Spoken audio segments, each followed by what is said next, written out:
So I decided to jump on live tonight. I don't like to do anything without being completely prepared, and I'm not sure that I am tonight. But I think it's Sean Cannell from Think Media who says sometimes you just have to push the button and record. So that's what we're going to do today. I'm doing a little bit of work this evening in my office, working on a program um, that I am in the midst of designing.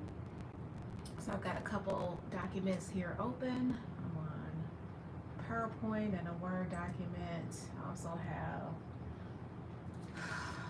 an outline, an old, look at that, lesson plan, and that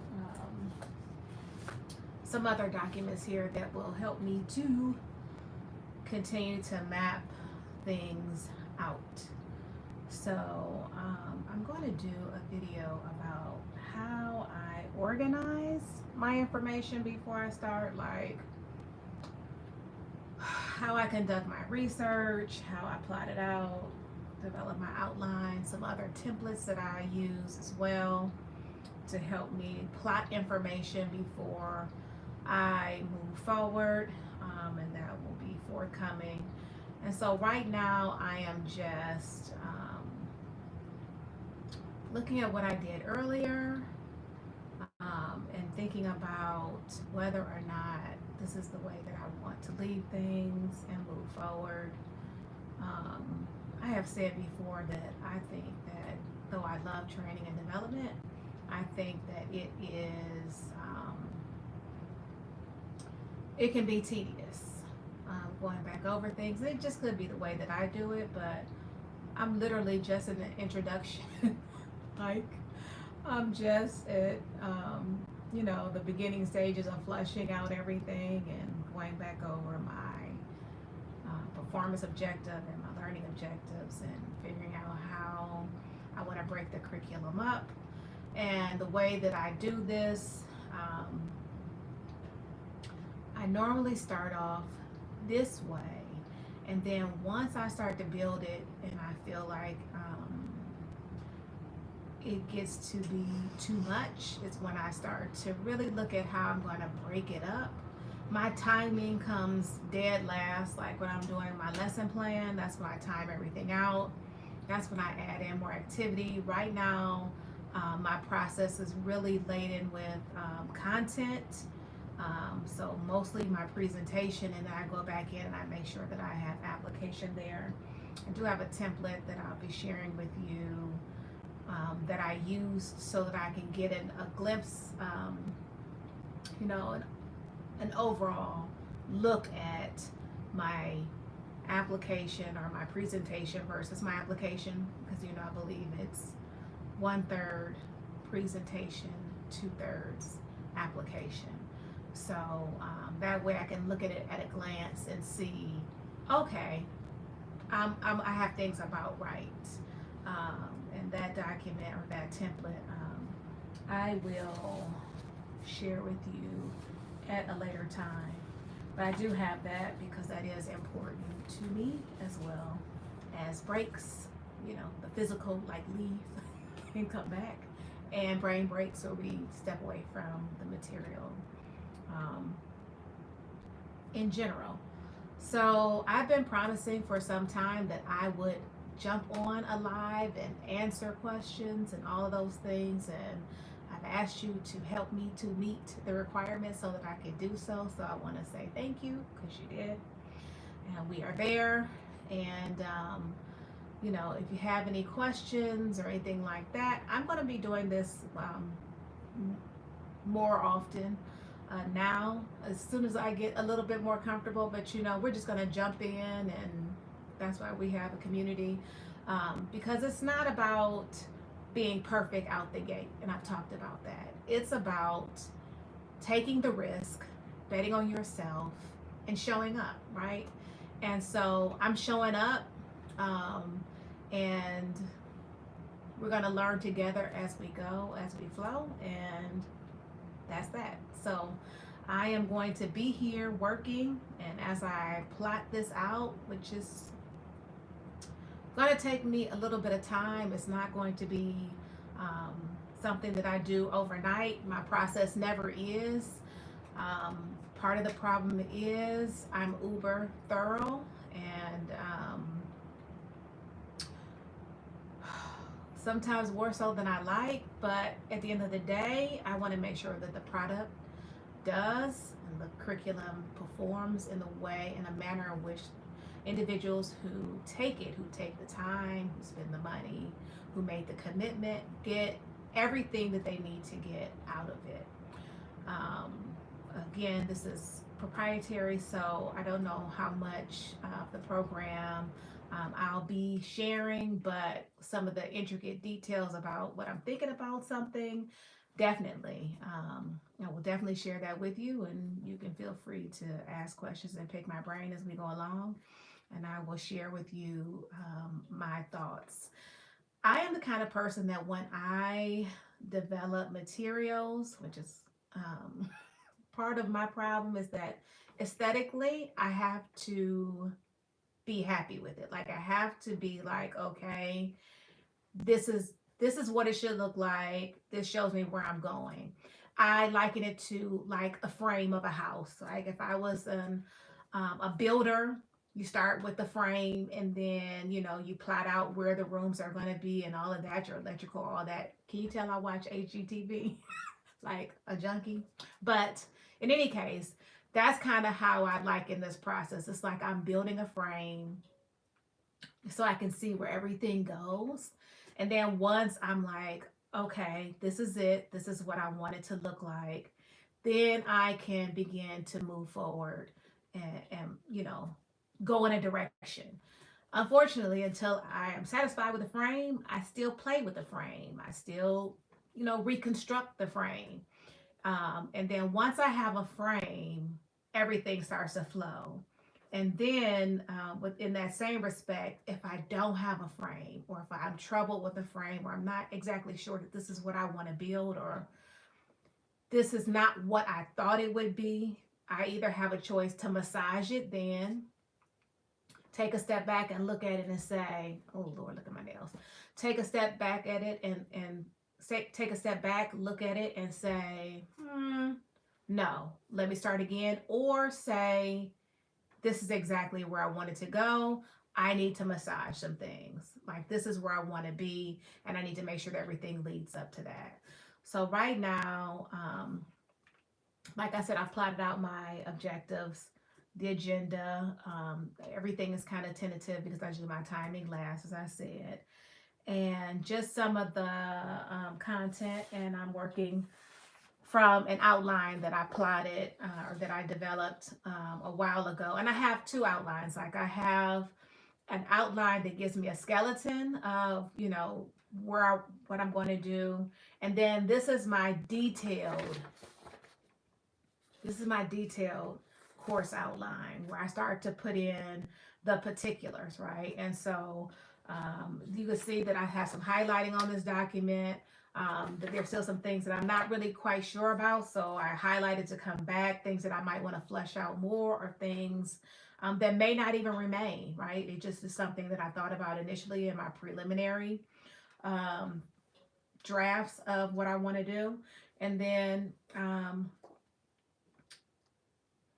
I'll make some judgment later on as to whether or not that this is going to be what I keep.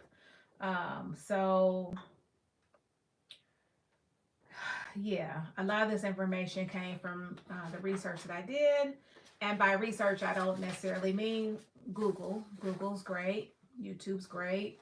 I mean like academic resources. I mean like data and data points that I can reference in the materials, right? So that's kind of where I am in the process and building it out, and going between documents to see what kind of gaps I have here. So I am going to continue to plot this out, and think about how I want to bring this to fruition, and um, unfortunately going back and forth between multiple documents at one time. And then because I use the same documents and branding, especially for my company, sometimes I go back to other previous curriculum and I look at it and I think about how I structured it and why, and if there's anything that will go from one curriculum to another, which could be valuable or beneficial, or a technique, or an activity, or um, how I chose an application, or how I chose to introduce content, or um, questions, or things of that nature. So I'll a lot of times play back and forth between documents, especially because when I start to move things, sometimes honestly I get confused. Like, what the? I'm like, oh, okay, that's what it was. So yeah, this is how this is how the behind the scenes um, goes. This is how I begin to bring life to curriculum. So again, I'm just popping on here to do some work and see who wants to join me and pop along with, and who may have some questions or comments along the way. If you happen to miss me while I'm on live still, go ahead in the comments and put you watch the replay and this is your question. And then the next time I do a video and or jump online, then I'll have some idea what you might be looking for by way of help, or if you're plotting out your own curriculum or developing your own program or course, if you have some questions regarding that or how you do things, and we just want to compare notes, I'm down to do that as well. So I'm going to keep on working here and looking at some of these things. Like sometimes when I do a participants guide, I don't like to put a whole lot of content in there. Like I don't want it to be a book. I think a guide and a book are two different things. I mean, I'm an author. I know it seems very vain to have my picture in the background. Just in my office and it happens to be there. That's my author picture. But there's a difference, and I'd like to have, in order to keep engagement, I'd like to have a lot of blank space for participants to write notes, fill in the blank, put in messages to themselves. I remember when I was taking the Longevan courses, um, that they had stickers that came with your guides and all of your participant materials where you could put like great idea. They had like the light bulb stickers and all those things. And a lot of us use the stickers to mark pages, to come back to review, to apply when we got back to our organizations and in our departments. So when I'm developing a guide, it literally is that. It literally is just, again, a framework, of the class and what they're learning. And then I, as a facilitator, am just facilitating the process. I'm just taking them on the journey through the curriculum or through the course. But what you get out of training is what you put into training. So I want to make sure that I have, thought-provoking nuggets in my guides, and white space in my guides, and areas for them to think things through and write their thoughts, and maybe how they might apply something, or maybe how something might not apply for them and why, but what could apply for them. So I always want to leave, and I want to leave it open for them to build their house. We're still staying with the house analogy, and or a blueprint for when they get back and what might work for them.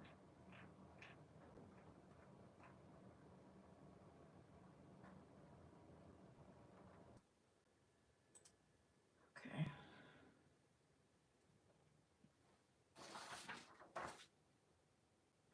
It would probably be easier if I went back to this document and did a cut and paste, because as you all can see, I can't type. I mean, I make it do what it do for 25 years. However, I never took a formal typing class. That wasn't a big deal when I was coming up. And so it's often easier for me to, I mean, I type, I get it done, but it's not pretty. It's not pretty.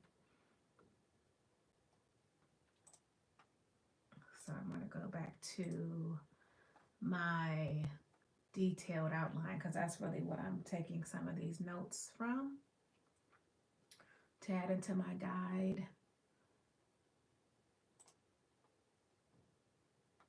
And then I can copy and paste and kind of finesse them from there. So that's a great thing about having templates is that you can take what you need from a template to put into your document. Um, excuse me, you don't have to retype everything. You know, what's the saying? Work smarter, not harder. And I definitely believe in that one, especially when I typed it out to begin with, to go back in and to pull that information out. Let's see here. I'm trying to figure out where to put it.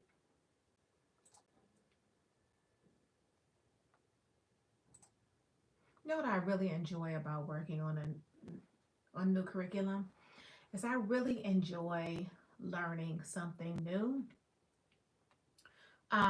It can be overwhelming, honestly, because oftentimes I found in my career that as an instructional designer, when I'm um, brought in outside of a FTE, a full time employment or position, where you're brought into the organization, you're integrated into the organization, and you work with a department within the organizations, and you all have basically a common goal. You kind of know, even if you don't know the intricate details of what that department does, you know about your organization and all of that. So you learn more about what they do, but it's not outside the context of where you already work or what you're already learning about your organization.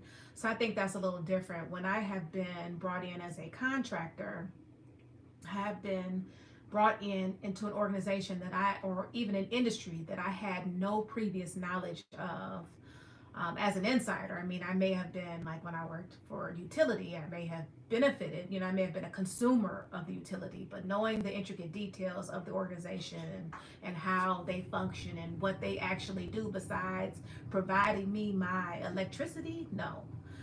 But what I found is coming in as a contractor and not knowing anything about the organization and having to learn about the organization. I mean, even down to, I think we take for granted, even down to the jargon that's used, um, knowing about, the culture, the processes, what they do, like what they literally do day in and day out.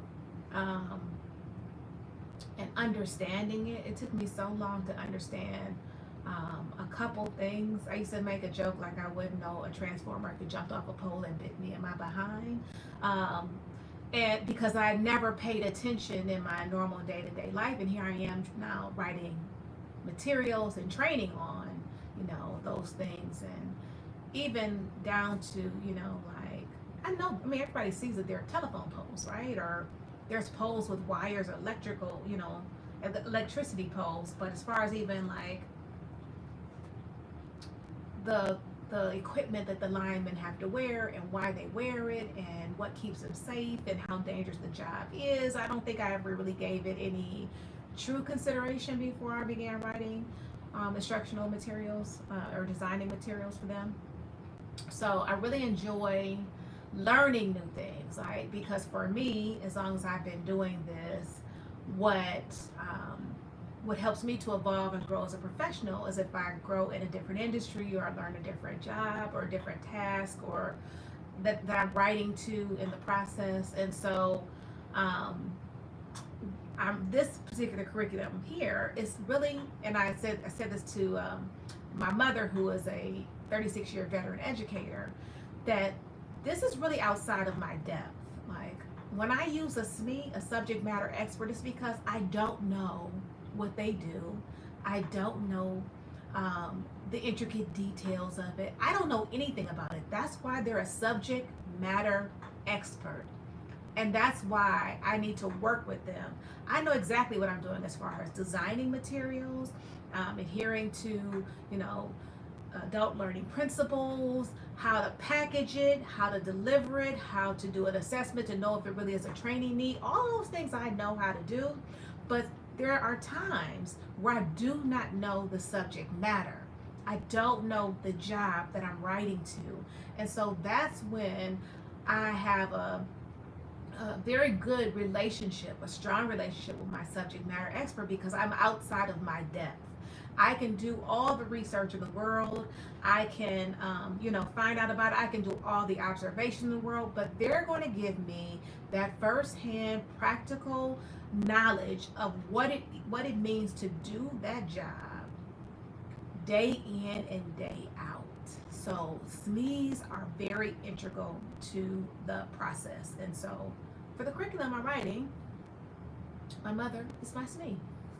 And so often when I ask her for feedback, which is new for her, I have to remind her, like, no, I'm not asking you about X, Y, and Z. I'm specifically asking you as my subject matter expert.